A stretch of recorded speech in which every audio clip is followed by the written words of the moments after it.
Electoral roll 2022 final voter list. তো বন্ধুরা 2002 সালের ভোটার লিস্ট কীভাবে তোমরা ডাউনলোড করবে, তো আজকের ভিডিওতে সেই নিয়ে আলোচনা করব। 2002 সালের ভোটার লিস্ট পাওয়া খুবই সহজ ব্যাপার। তো সবার প্রথমে আমার এই ভিডিওর ডিসক্রিপশনে দেওয়া লিঙ্ক থেকে তোমাকে এই ওয়েবসাইট পেজটিতে চলে আসতে হবে। তো নয়তো আমার এই ভিডিওর কমেন্টে তোমরা দেখো একটা লিঙ্ক পাবে, সেই লিঙ্কে ভিজিট করে ক্রোম ব্রাউজার থেকে খুলে এই ব্রাউজারে চলে আসো।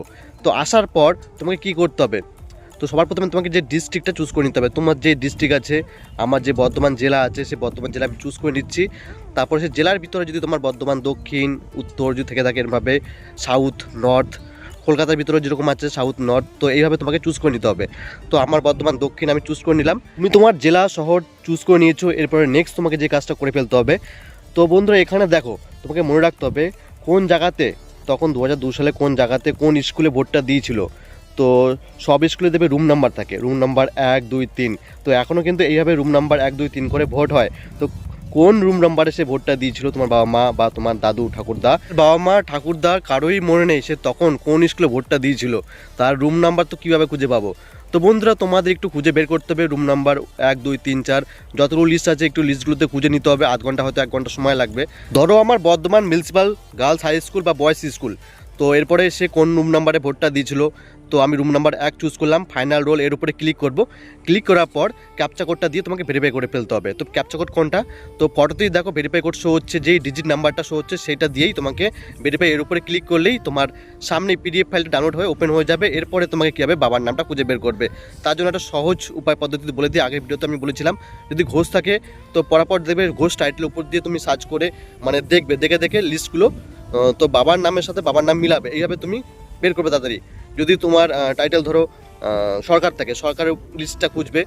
তো যদি মিস্ত্রি থাকে, মিস্ত্রি টাইটেল খুঁজবে। এইভাবে তোমাকে খুঁজে বের করতে হবে। যদি ধরো বেগম থাকে, তো বেগমের টাইটেল নিজ দিয়ে সার্চ করো, মানে দেখো। যদি শেখ থাকে, শেখের নিচ থেকে দেখো। তো এইভাবে বন্ধুরা, যদি চক্রবর্তী থাকে, যদি চৌধুরী থাকে, চ্যাটার্জি থাকে, টাইটেলগুলো লিস্টগুলো খুঁজে খুঁজে দেখো। ওইখানেই তোমাদের নাম ভোটার লিস্ট পাবে, তার বাবার নামও পেয়ে যাবে। এইভাবে মিলিয়ে দেখে নিতে হবে তোমাদেরকে। নেক্সট তোমাদের বলে দিই 2002 সালে ভোটার লিস্ট ডাউনলোড করলে কী পাবো আমরা। এটা ডাউনলোড করে কি কোনো কিছু আমাদের ফায়দা হবে? অনেক কিছু ফায়দা হবে। কীরকম, যখন এসআইআর ফর্মটা ফিল আপ করবে তুমি, তখন তোমাকে ক্রমিক সংখ্যা বাঁ সাইডে পাবে, দেখো নাম্বার আছে ক্রমিক সংখ্যা নাম্বারটা দিতে হবে।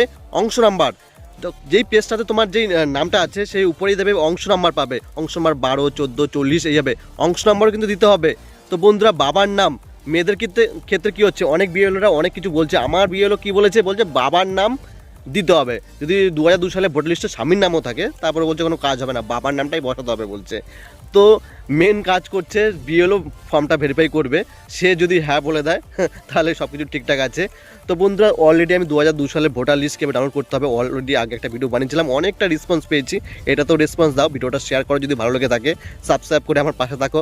দেখা হচ্ছে নেক্সট ভিডিওতে। জয় হিন্দ, বন্দে মাতরম।